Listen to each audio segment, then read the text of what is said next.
แม่นจะเป็นเจ้าวะตัวเจ้าเงี้ยมักเวียงกัน จ้า โอ้นี่น้อยเอื่อยเพิ่นเนาะคนเบิ่งเป็นแสน บ่ คนเบิ่งหลายเป็นแสนบัดนี้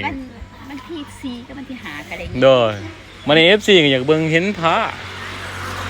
อยากเบิ่งผ้าว่าหลายคนก็ว่าอยากเบิ่งผ้าไปถ่ายผ้าไม่เคยเบิ่งแหน่ผ้าแบบไรว่าซั่นผ้าตัวจะเว้าญี่ปุ่นนั่นเอง ยังถามมาวันที่4นี่ก็ใช่มั้ยวันที่4เดี๋ยววันที่หา วันที่4ที่5เด้อ FC เด้อนี่ก็คือ วันที่4นี่รวมกันอยู่นี่ โดย บอกมาเลยทั้งแถบบอกมา เพราะว่ามื้อนั้นหันถามเอื่อยเพิ่นว่าเพิ่นยิ้มบักเบ้งเนาะ แม่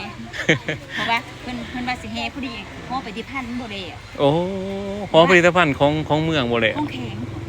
ของแข็งบ่เลยเนาะ ป็น้ำมันลมอยู่นี่ วันนี้เพิ่นสิแห่มาในวันที่5เดือน12เนาะ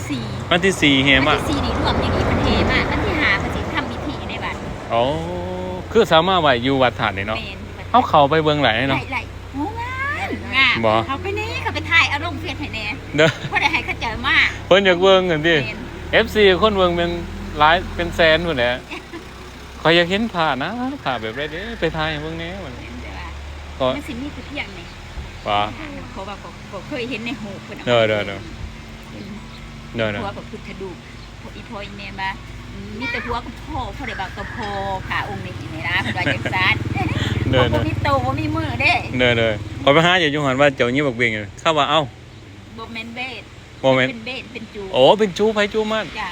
เด้อ วันที่2ของวันที่ โดยคือมื้อนั้นข่อยมามันก็บ่แม่นวันภาคเนาะมาเบียก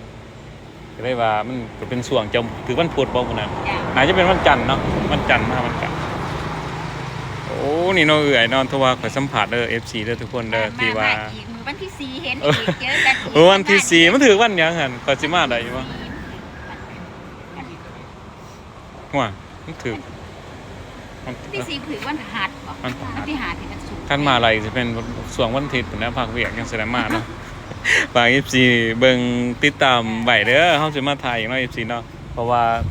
คือถ่ายตอนนั้นเรื่อยเพิ่นก็ยิ้มบักเบ้งหั่นแหละยิ้มบักเบ้ง ตอนนี้ บ่ได้ว่าพาบ่มา คือวันที่4 วันที่4เดือน